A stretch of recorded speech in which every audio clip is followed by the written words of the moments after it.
Annuncio vobis, gaudium magnum, habemus papam. Announce to you that we have a Father. The world had a Father. Amen. And now all of a sudden he's our Holy Father, and we're pledging him our love and our allegiance and our loyalty and our prayer. Everyone says there hasn't been anyone like him. That's what's so fascinating. And people of all faiths want to touch him. Yeah. Well, that's an appeal too. You know, we call him the Holy Father. Holy Father, please forgive me. Holy Father. You'll hear that title used quite often.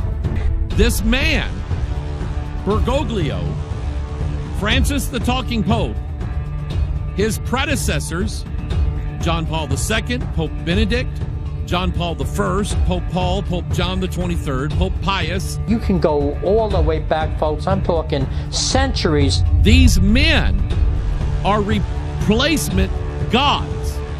And these men have taken upon themselves the title of Holy Father. He wears the titles of God. He wears the title Holy Father, head of the church. He never died for the church, but he stole that title from Christ.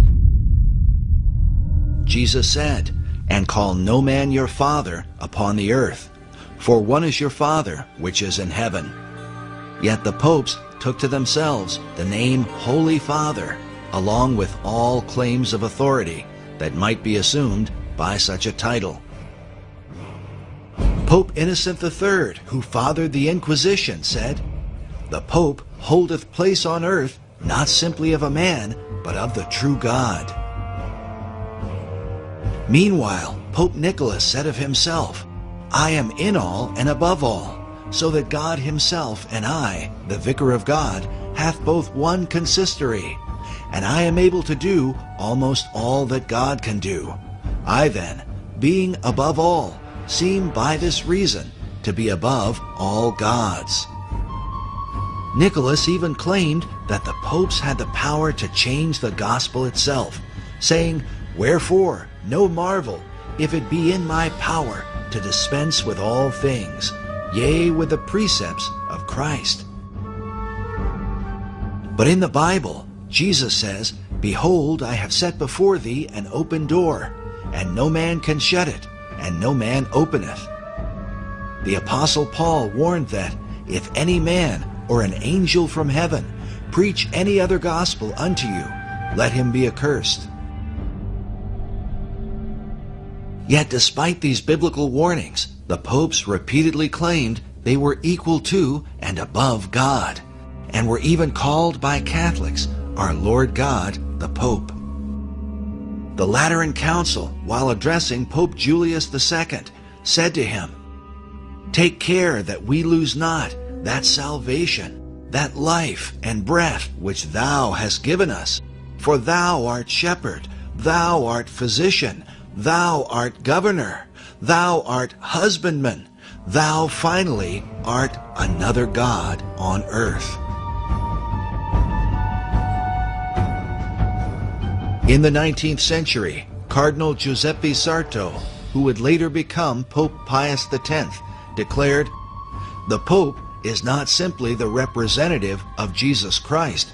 On the contrary, he is Jesus Christ himself, under the veil of the flesh. Does the Pope speak? It is Jesus Christ who is speaking. Hence, when anyone speaks of the Pope, it is not necessary to examine, but to obey." Jesus said of himself, "I am the way, the truth, and the life. No man cometh unto the Father but by me." Yet Pope Pius IX blasphemously declared, "I alone am the successor of the apostles, the vicar of Jesus Christ. I am the way, the truth, and the life." The popes have not only made claims to be God, but have insisted that salvation itself depends directly upon obedience to them.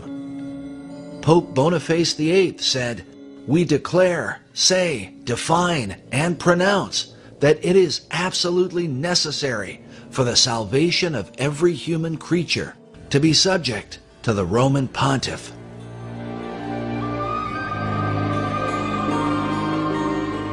Pope Clement VI said, "No man outside obedience to the Pope of Rome can ultimately be saved. All who have raised themselves against the faith of the Roman Church and died in final impenitence have been damned and gone down to hell." Even in modern times, Pope John XXIII in 1958 declared, "Into this fold of Jesus Christ no man may enter unless he be led by the sovereign pontiff, and only if they be united to him can men be saved." In 1984, Pope John Paul II was quoted as saying, "Don't go to God for forgiveness of sins, come to me." The quote was based on a Los Angeles Times article which reported, rebutting a belief widely shared by Protestants and a growing number of Roman Catholics, Pope John Paul II dismissed the widespread idea that one can obtain forgiveness directly from God. Furthermore, according to traditional Catholicism, obedience to the papacy is said to be required, no matter how dreadful the Pope might be. Catherine of Siena, one of the patron saints of Italy, whose mummified head is still preserved in Rome today, said, "Even if the Pope were Satan incarnate, we ought not to raise up our heads against him, but calmly lie down to rest in his bosom. He who rebels against our Father is condemned to death. For that which we do to him, we do to Christ. We honor Christ if we honor the Pope." Such demands for blind obedience were confirmed by the popes themselves, but confronted by the reformers. By men like Martin Luther, who said, "The Pope, possessed by demons, defends his tyranny with the canon, Si Papa, or Yes, Father. This canon states clearly, if the Pope should lead the whole world into the control of hell, he is nevertheless not to be contradicted. It's a terrible thing that on account of the authority of this man, we must lose our souls, which Christ redeemed with his precious blood." Because of this evidence, Luther declared, "I believe the Pope is the masked and incarnate devil, because he is the Antichrist."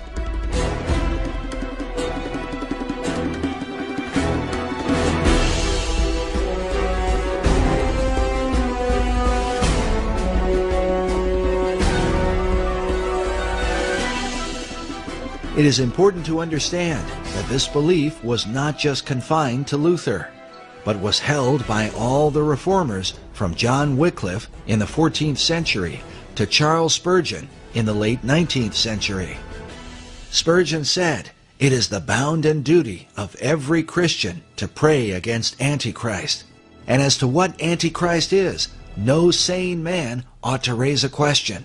If it be not the Popery in the Church of Rome, there is nothing in the world that can be called by that name."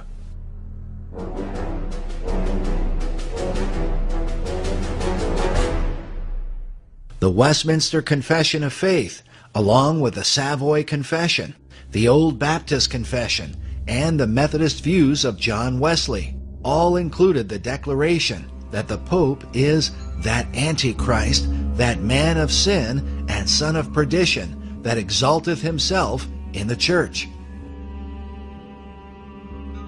This was also the belief of the men who translated the King James Bible. In their opening dedication, they commended the king for writing in defense of the truth, which hath given such a blow unto that man of sin as will not be healed. The view of the Antichrist, not as a single man, but of many men in a single office, was based in part on the teaching of John Wycliffe. In the Gospel of Matthew, the disciples asked Jesus, "What shall be the sign of thy coming and of the end of the world?" Jesus said to them, "Take heed that no man deceive you, for many shall come in my name, saying, I am Christ, and shall deceive many." Wycliffe believed that the many who say, "I am Christ," are in fact the popes. The pope's title, Vicarius Christi, literally means another Christ. Wycliffe concluded that Antichrist is thus a monstrous composite. In further explaining the pope's title, author Dave Hunt writes, "The Latin equivalent of the Greek anti is vicarius, from which comes vicar. Thus, Vicar of Christ literally means Antichrist." But the view of the papacy as Antichrist is not widely held by Protestants today. Still, there are those who continue to uphold the Reformers' original beliefs. Permit me to say how much I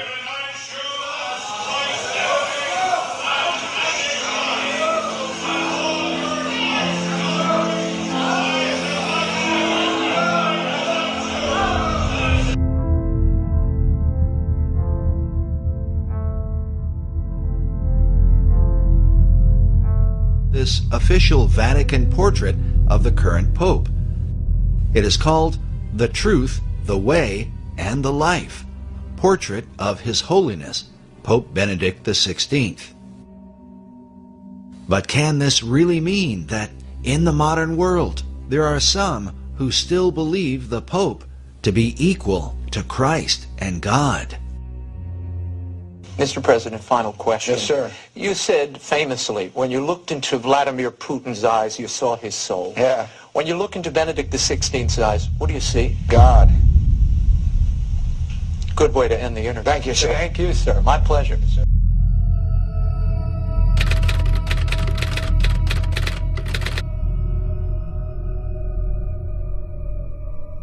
We want to show you some extraordinary pictures which came to us from the Vatican on what was, of course, an extraordinary day. Within hours of Pope Benedict announcing that he was to resign, take a look at this. Lightning struck St. Peter's Basilica. You can see it again now in slow motion. Lightning struck St. Peter's Basilica twice immediately following the resignation of Pope Benedict XVI.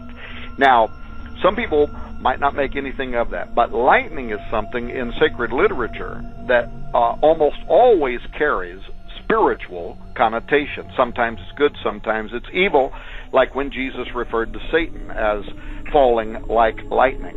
And I can't help but think that the timing of two lightning bolts on this particular building, St.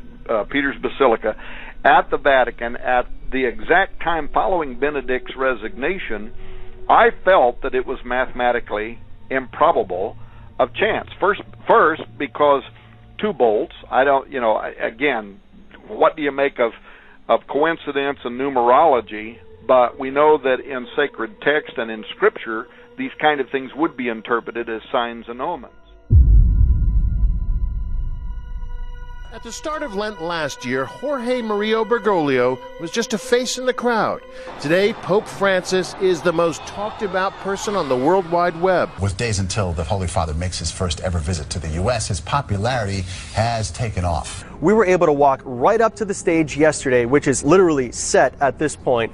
You saw that there are thousands of seats already lined up as well. As you can imagine, hundreds of thousands of people turned out to see and hear Pope Francis today. It was a mammoth effort. Philadelphia transformed into an outdoor cathedral. It's like being at the Super Bowl. His style was different almost immediately to the thousands before him as he bowed and said, "Pray for me." And suddenly there was a connection with people. That set the tone for this papacy. More people can actually relate to him. Absolutely. And bring more people into the church. More of a user-friendly Pope. Yes. That's what we need right now. We've needed for a while a renewed image, a renewed face of the church, and Pope Francis is giving it to us. The one man who is winning in every poll you look at, the Pope. His Twitter account, @Pontifex, ranks in the top 5 most searched words on the internet. Take a look. Look who's got his very own rookie baseball card, Pope Francis. Pope is even showing up on pizza boxes. Every trip he takes, Pope Francis has been met by adoring masses of the faithful. This week, he's been called a Catholic rock star. He's kind of a rock star, Times Person of the Year, the cover of Rolling Stone. Now there's even a Francis fanzine. He's captured the imagination not just of the world's 1.2 billion Catholics, but the world itself. I get it on the streets. I mean, everybody from the bartender to the cab driver telling me, Cardinal Dolan, we love this guy. He's been called the People's Pope.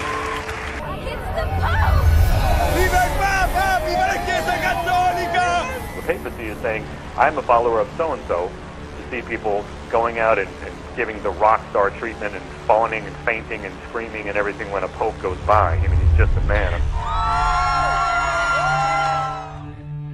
Humility has made the former Jorge Bergoglio a star far beyond the Catholic Church, and became one of the most popular religious leaders of our time. You can't be a Catholic without acknowledging Pope Francis as the representative of God on earth. Chi ritiene di poter avere un rapporto personale, diretto, immediato con Gesù Cristo, al di fuori della comunione e della meditazione della Chiesa. Sono tentazioni pericolose, sono tentazioni dannose, sono, come diceva il grande Paolo VI, dicotomie assurde. Pope Francis has worked tirelessly toward a new world religion in which all denominations are brought together as one. If you look at Francis's outreach over the past 3 years, and specifically in 2016, you'll find somebody who has openly condemned evangelical Christianity and the belief that you must have a personal relationship with Jesus. He has openly warned that this belief is dangerous. He has also equated the spread of the gospel under evangelical Christianity to jihadism. In the meantime, he has done quite a bit of outreach to every other religion in the entire world. Why is this happening? The extent of Francis's outreach to other denominations in 2016 alone has been mind-boggling. In February, Francis held an emergency meeting with Patriarch Kirill of Russia for the first time since the 1054 Schism. Kirill then went directly to Antarctica, where he performed a bizarre religious ceremony consecrating the land and water surrounding the continent. Francis has also done outreach to Patriarch Bartholomew of Turkey, in which both leaders voiced support for the migrant crisis and called for more migrants to enter Europe. In May, Francis met with Al-Azhar of Egypt, who is the head of Sunni Islam. In January, Francis became the third pontiff ever to visit Rome's major synagogue. He has also hosted Jewish religious and political leaders at the Vatican. In June, Francis outreached to the Armenians. In July, Pope Francis visited Poland and told all of the young people in the audience to, quote, believe in a new humanity. ¿Cuál, María? Una maestra de vida espiritual. O então, una santinha a quem se recorre para obter favores abaixo. The Pope sat before the image of the Virgin and recited the prayer that is most notably known in Fatima, the Rosary.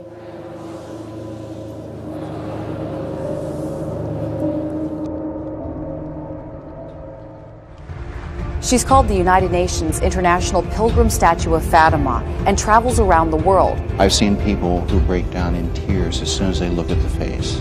The faithful believe they're seeing the face of Jesus' beloved Mother Mary.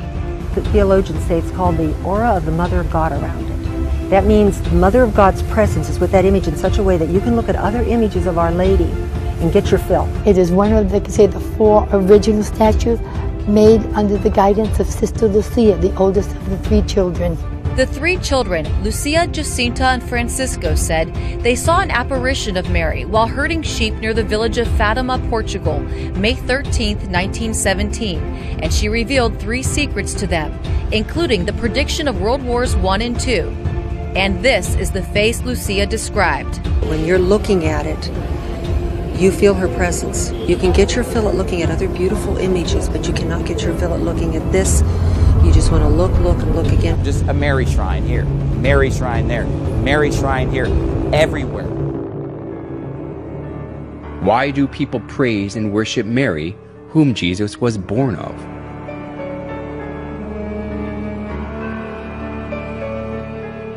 A famous Catholic bishop and writer, Alphonsus Liguori, explained in his writings that it is far effective to pray to Mary than to Christ. In the Franciscan Chronicles, it is related that Brother Leo once saw a red ladder, on the summit of which was Jesus Christ, and a white one on top of which was his most holy mother. And he saw some who tried to ascend the red ladder, and they mounted a few steps and fell. They tried again and again fell.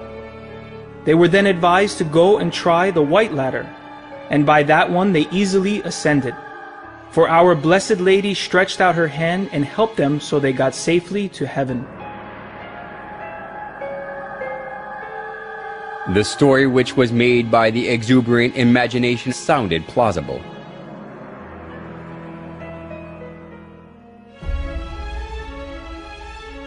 Although it was a man-made story, Pope Gregory XVI canonized Liguori as a saint, and Pope Pius IX declared him a doctor of the Catholic Church. Now Catholics are taught that it is better to pray to Mary, who is merciful and understands us. We must never go to our Lord Jesus except through Mary, using her intercession and good standing with Him. We must never be without her when praying to Jesus. The plausible logic that Jesus cannot refuse Mary's request because she is his mother is shown well even through the image of Mary and baby Jesus.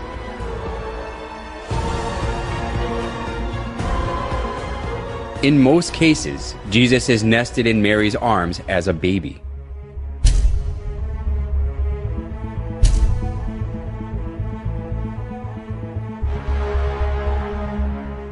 This downgrades Jesus to a little baby who is always dependent on Mary and lets people think that he can do nothing without Mary.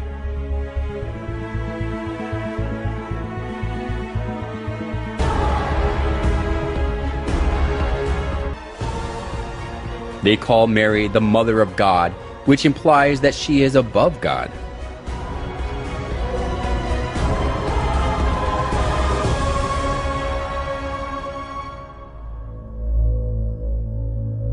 Mary as a female is merely a creation who was chosen to conceive Jesus. Mary worship of the Catholic Church reminds us of the mother-child worship of ancient Babylon. Just as Semiramis artfully spread the mother-child worship throughout Babylon when she ruled it over instead of her son Tammuz, the Catholic Church now makes people worship Mary, not God, by accepting the mother-child worship from Babylon.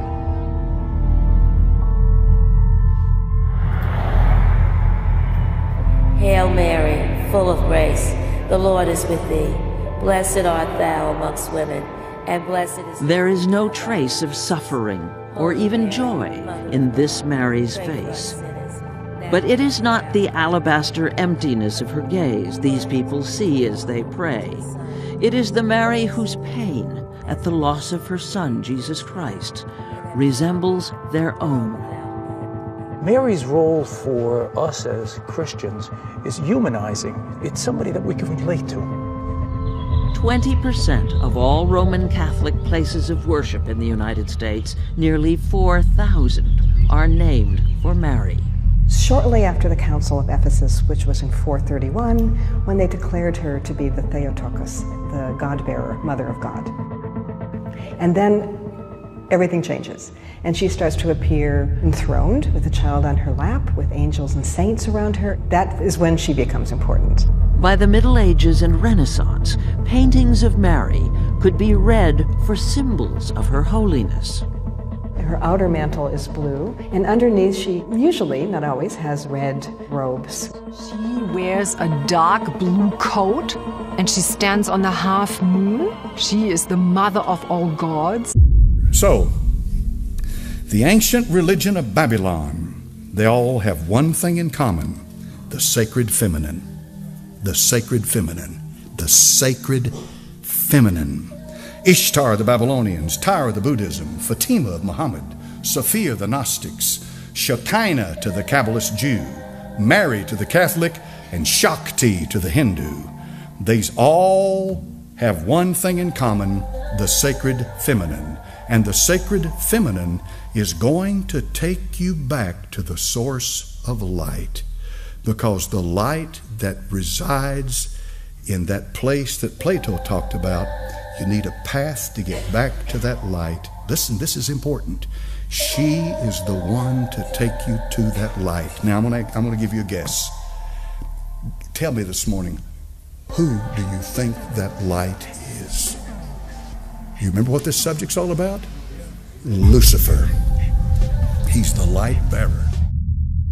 There's a wind blowing through this church today. And that wind comes from Lucifer? Yes, it is. That has brought him into the house, and he's now in power.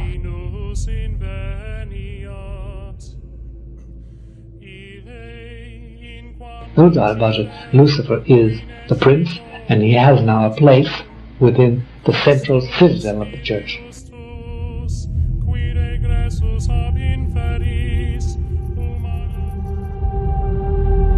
A lot of priests like to perform themselves the satanic masses around Rome, and they perform them in the area where usually the Pope goes on holiday, near Castel Gandolfo, in the area where you have also Lake Nemi, in those forests around there.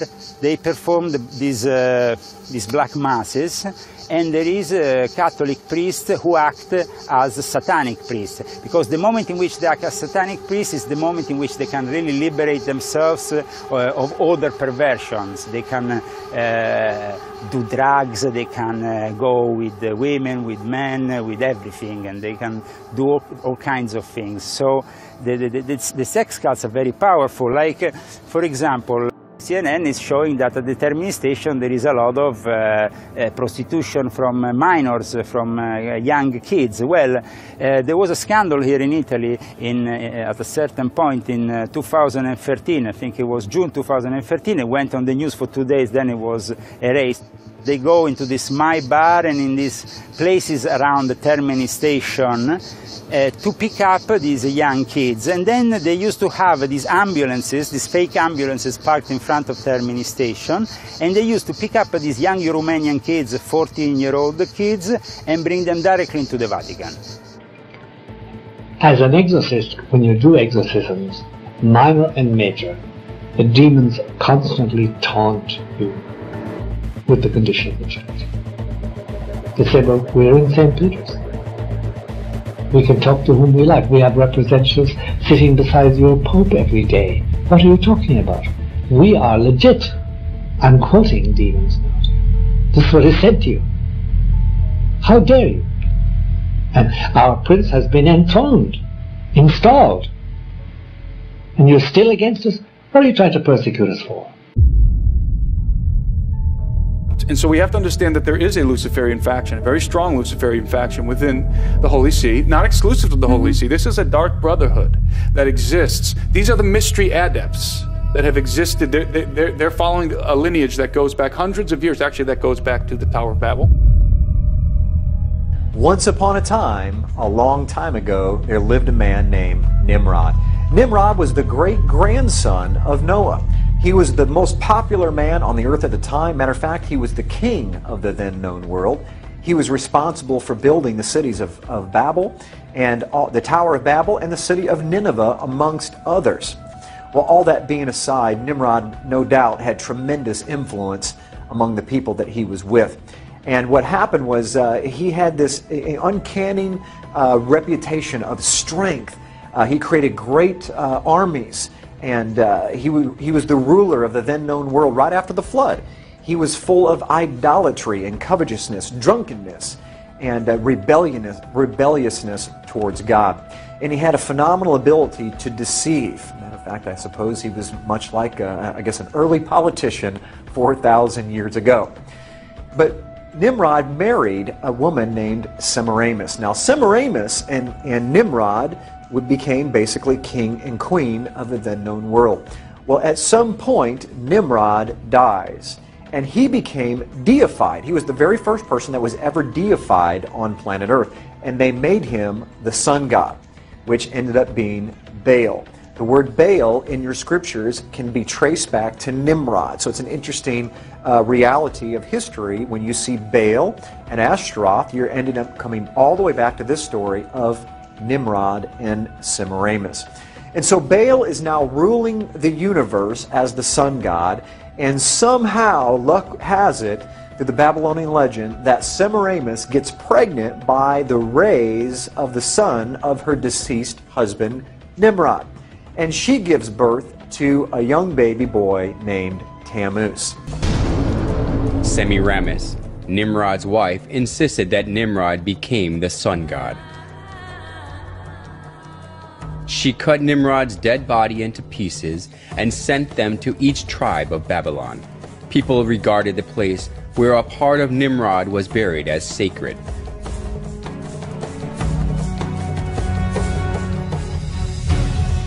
She also claimed that Nimrod was reincarnated as her son. As Semiramis ruled over Babylon in place of her young son Tammuz, she maneuvered people into worshiping her. Monuments of Semiramis carrying her child Tammuz in her arms were set up all over Babylon, along with various images symbolizing the sun god. The sun worship and the mother-child worship, which was a scheme devised by Semiramis, put down roots as a religion of Babylon.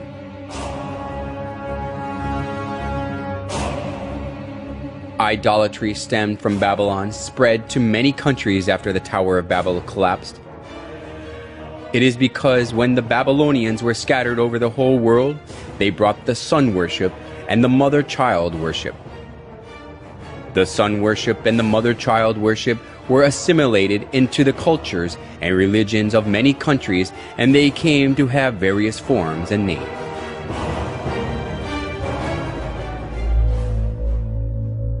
Nimrod, the sun god, was known as Mithra in Persia, Sol in Rome, Ra or Horus in Egypt, and Apollo in Greece. Semiramis and Tammuz, who were the start of the mother-child worship, was called Isis and Horus, Venus and Dionysus, Diana and Attis, and Astaroth and Tammuz, respectively. Besides these, the image of goddess, who is holding a baby in her arms, was venerated in many countries of the world. If so, was the mother-child worship the creature of an age, which was especially welcomed only in Babylon? Surprisingly, the mother-child worship of Babylon has been passed down through the thousands of years and still exists today. In Vatican of Rome, we can find the mother-child worship in its original state. Now, further down in the story, as Tammuz grows and becomes a man, Tammuz actually marries his mother, and they have a very sexual relationship. And that baby Tammuz and his mother Semiramis is where you get the story of Cupid. Cupid, during Valentine's Day, is how the story of Valentine's Day developed, was from Tammuz, who married a very unbiblical relationship with his mother. Okay, back to the story of Tammuz. So Tammuz, for 40 years, was a tremendous hunter, and he took the place of his father, ruling the world, and had tremendous power. But more than anything, he was a credible hunter. But unfortunately, his gift and his skill of hunting caught up with him one day, because he was killed during his 40th year by a wild boar. Every spring, the first Sunday after the vernal equinox, the spring equinox, they have what was called Ishtar's Sunday.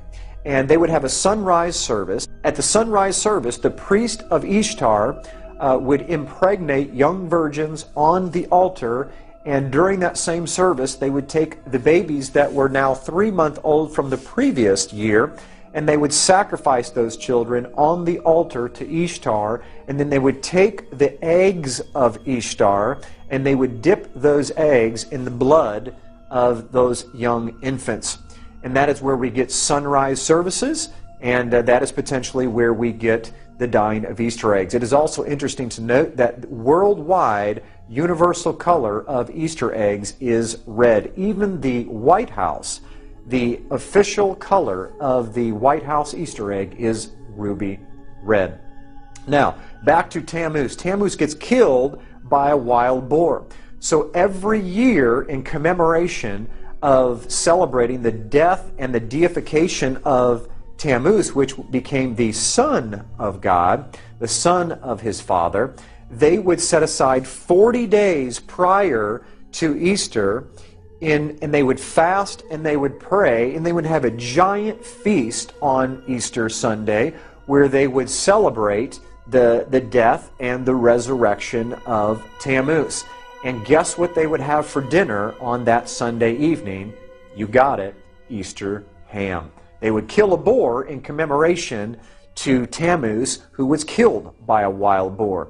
And yes, the 40 days prior to Easter, where we call it Lent, or the Catholics call it Lent, that 40 days did not come from, my friends, the 40 days of Jesus in the wilderness. That 40 days was already in place for thousands of years before Jesus even showed up. It comes from the 40 days of fasting and praying for Tammuz before they celebrated Easter. I'm going to give you some of the names and what they're most commonly remembered for in these different cultures, and some of you will recognize them immediately. First of all, in Egypt, they were known as Isis and Osiris. In Phoenicia, they were recognized as Asheroth and Baal, the very same Asheroth and Baal that you see in the Scriptures. In Greece, they were Aphrodite and Adonis, or Eros, where we get the word erotic from. And in Rome, they were called Venus and Cupid. That's right, that's where we get Valentine's Day from, and Cupid. Even in the Far East, listen to this, this is amazing, Cupid was known as Zoroaster. Zoroaster is made up of two words, Zoro, which means seed of, and Asheroth, which is Easter. And so what Cupid actually means in the Far East is the seed of Easter, or the seed of his mother. Tammuz and his mother Semiramis. If you look on your screen, you're going to see Isis and Osiris, or this is Ishtar and Tammuz. Now, some of you may be asking, well, wait a minute, I celebrate Easter, you're talking about Ishtar. Easter is actually the Anglicization of the word Ishtar. In other words, if you say Ishtar in English, it's pronounced Easter. That's how the etymology of that word evolved over time. What I want you to see is, I want you to see what's on her head is a crescent moon, and in the center of that crescent moon is the actual sun itself. And so the symbol of power of Isis, or Ishtar, was the crescent moon holding the sun itself, her deceased husband, Baal, the sun god. And you can see the baby there that is nursing from her breast. Ishtar was known as the goddess of the East, the bare-breasted fertility god of the East, or the sunrise, which is why they had the service at sunrise on Easter morning. Here on your screen you see a pagan carving of the solar deity Baal Hadad depicted as a disc in a crescent. Okay, you can see the half-moon disc there in the center of your screen with the sun that is cradled inside of it. That is the sun god, as well as the crescent moon that surrounds it.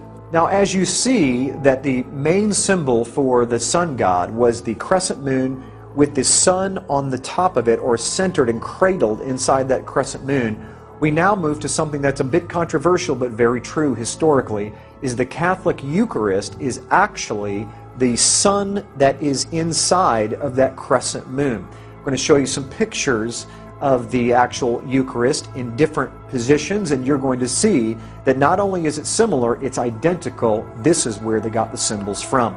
You can see here, this is a particular object that holds the Eucharist, and I found this online, and this is what the quote said. I left off the particular church for obvious reasons, but this was their advertisement for a particular Friday. It says, Eucharistic adoration is held on the first Friday of every month for the purpose of honoring and praying to the Blessed Sacrament. Now, I don't know about you, but my Bible says to pray to the Father, our Father.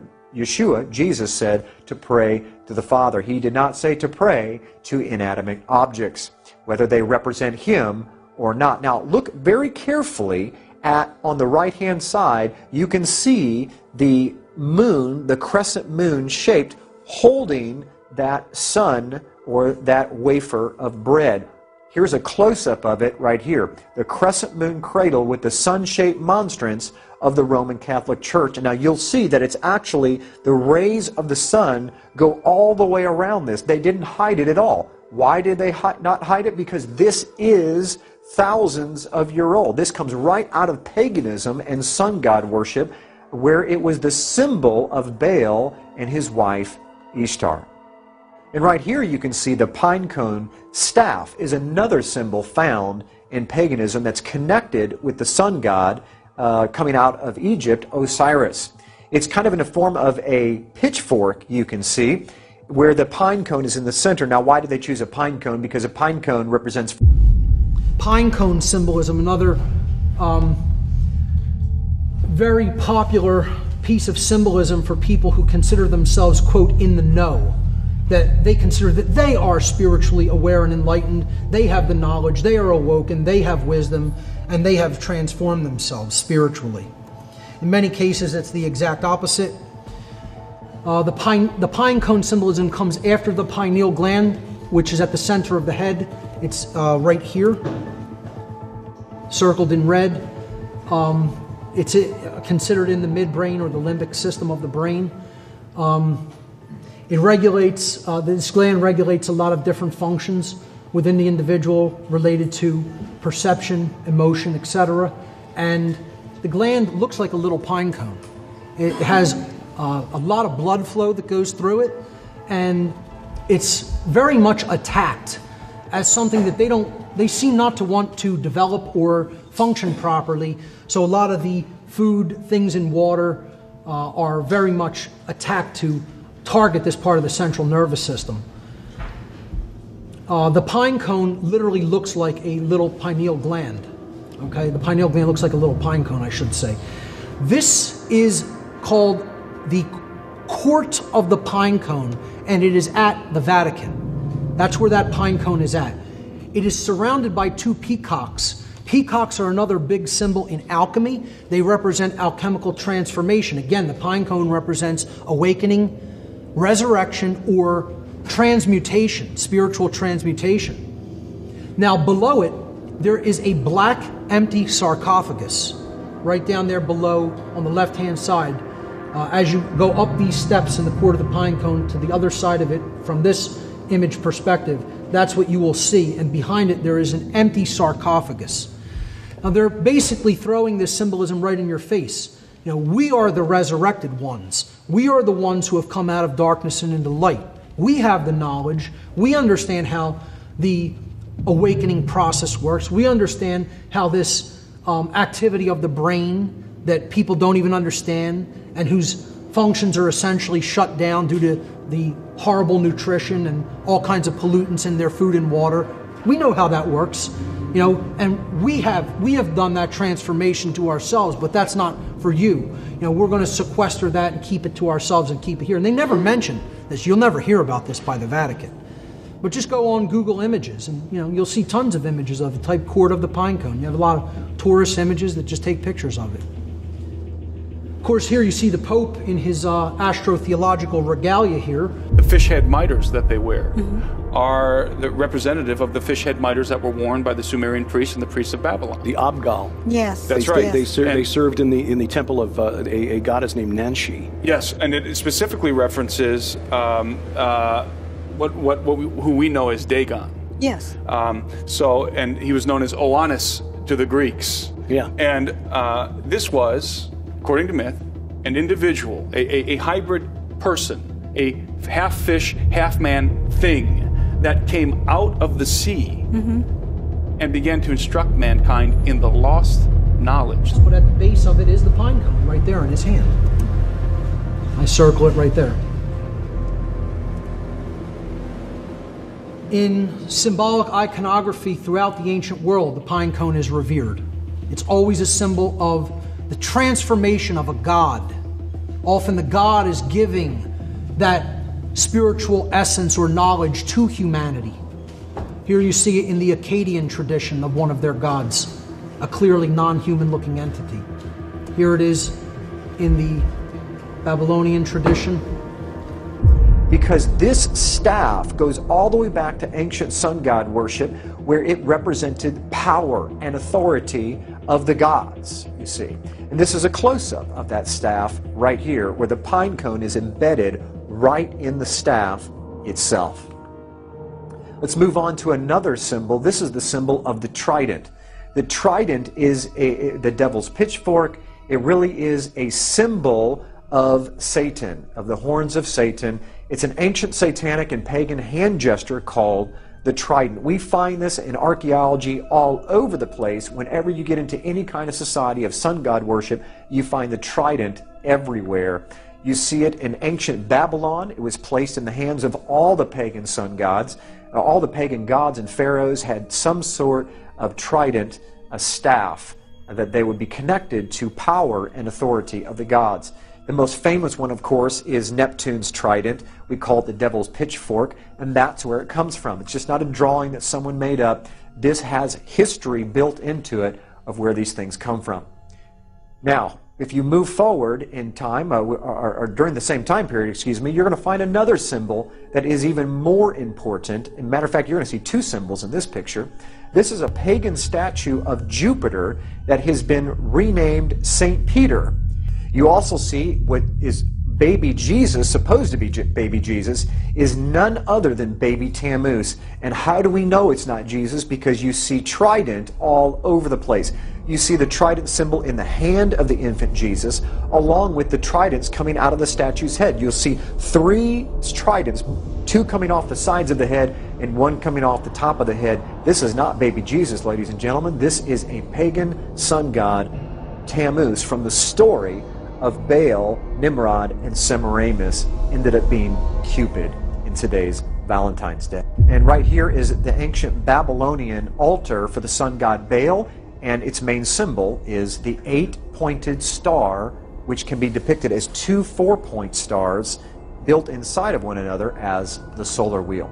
We see the same solar wheel sunburst over a Buddhist temple in Thailand. Here is a monastery, St. Ignatius, where the solar wheel or sunburst is depicted in the floor tiles. Here is the face of a child, which is of course Tammuz, within the fertility symbol of the sun's rays on a Roman Catholic altar. The same exact symbol is shown in a face of the Babylonian sun god on a pulpit in a Roman Catholic church in Scandinavia. Okay, all this same symbol comes right out of paganism, as I've shown.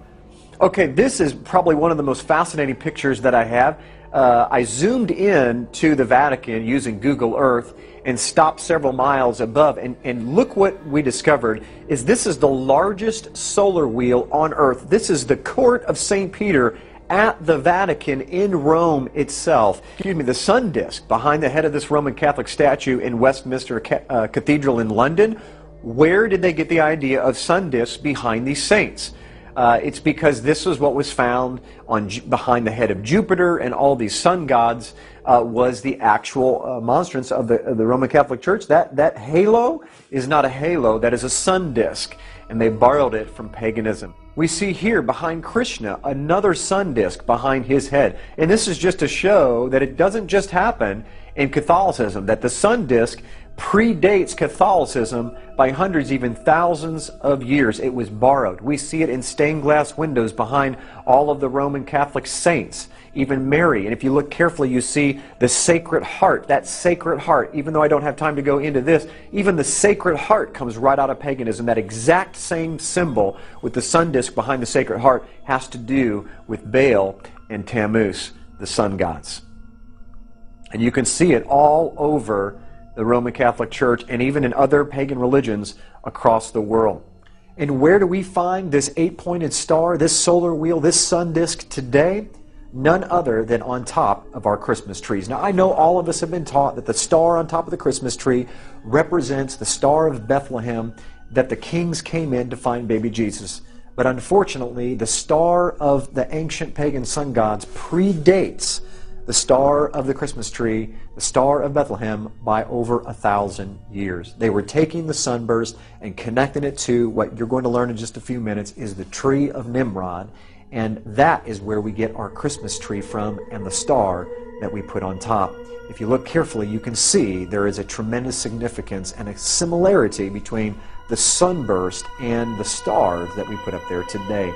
Here's the sun disk proudly displayed on top of Christmas trees in a mall. Matter of fact, this one doesn't even hide the fact that it's not a star, it's the sun that you're looking at. Even the 8-pointed star on top of the White House Christmas tree, for everyone to see, is the same 8-point star that we find in archaeology thousands of years ago connected to pagan sun god worship. When do you think the birthday of Nimrod and Tammuz was? On the first day of the year when the sun is reborn. And what day do you think that the sun is reborn? In the middle of the winter, at the winter solstice, December 25th. That's right. That's where we get December 25th on Christmas Day, where we say that Jesus was born. Why did we choose Jesus being born on December 25th? Where did that date come from? Very simple. Jesus was the Son of God. Tammuz was the son of the gods. He was the son of his father, Baal. And so the pagans, which early Christianity came right out of paganism in Rome, they were already worshiping the sun god on Sunday in Rome, which is where we get worshiping on Sunday from. All judges, city people, and craftsmen shall rest on the venerable day of the sun. Constantine's edict in 321 played an important role in making the sun god worship faith to put its roots down in the church. Many Bible believers today have followed tradition handed down by previous generations. They believe and were taught that Sunday is the proper day of worship, that the Savior changed the day of worship from the Jewish Sabbath to Sunday. The adoption of Sunday as the Christian Sabbath has little to do with the Bible and everything to do with Constantine the Great over 300 years after the Messiah's death. Constantine was emperor of the Roman Empire from 306 to 337 CE. He was a sun worshipper who on his deathbed converted to Christianity. In 321 CE, while still a sun worshipper, Constantine established Sunday as the day of worship. He decreed, "On the venerable day of the sun, let the magistrates and people residing in cities rest, and let all workshops be closed."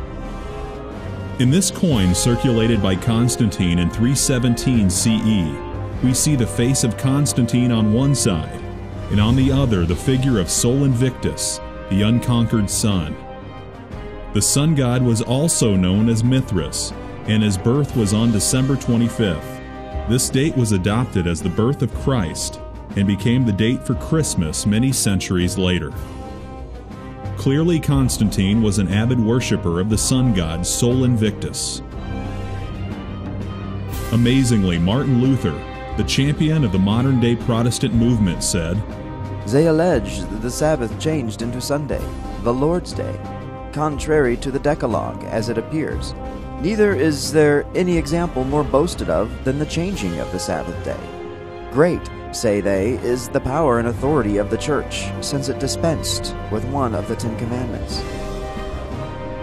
Nowhere in the Bible do we see that Yahshua and his apostles changed the day of worship from Saturday to Sunday. In fact, the Messiah in his Sermon on the Mount has this end-time prophecy: "Pray that your flight be not in the winter, neither on the Sabbath day."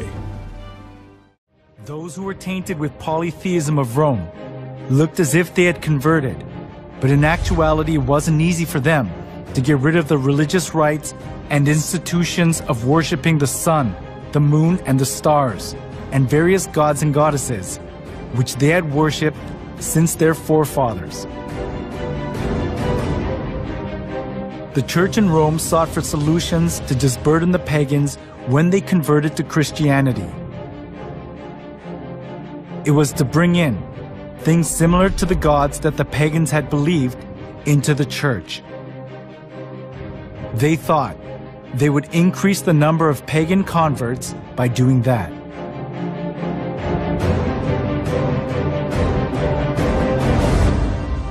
For the Christian bishops introduced, with but slight alterations into the Christian worship, those rites and institutions by which formerly the Greeks and Romans and others had manifested their piety and reverence towards their imaginary deities, supposing that the people would more readily embrace Christianity if they perceived the rites handed down to them from their fathers still existing unchanged among the Christians.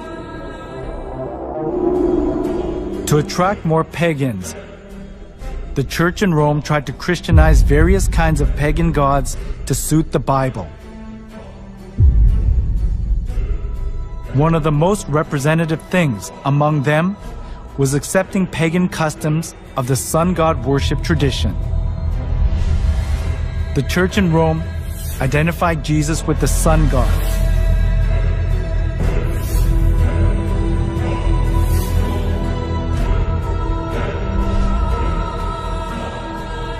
Inside of the church was decorated with various kinds of sun images, and the idea to worship the sun was established as if it were the truth of the church. In the last days, there will be a very convincing counterfeit of God's real church that compromises the truth of Scripture. Jesus warns it will nearly deceive the whole world. The Vatican is secretly preparing for the arrival of alien saviors. They seem to be intentionally creating dogma that is going to position the Roman Catholic Church to be at the forefront of an official disclosure moment. The Vatican is involved in ufology in ways that they can't even imagine. So while we're standing here in the headquarters of the Jesuits, tell us about Mount Graham. They are constantly monitoring things with the Lucifer device. Sometimes they have to wait for all of the UFOs to get out of the way. I would like to tell you more about Zechariah Sitchin. He told me, "John Mario, one night I wake up and I saw an Anunnaki sitting on my bed." History is being repeated. The days of Noah are returning. The gods are returning to the earth to dwell among men and mingle their seed with the human race. Only the truth can prepare us for the lie that's coming. Shortly after this final deception, Christ will return, and he will come for a church that has been purified from all the false traditions and paganism. This spiritual war has been raging down through the ages, and it's clear that this prophecy is fast fulfilling. As the battle intensifies, we're all faced with a choice. Choose for yourselves this day whom you will serve. Soon, all will either join the bride of Christ or follow the beast of Babylon. Where will you stand? In this world, you're either serving Christ or you're serving Lucifer.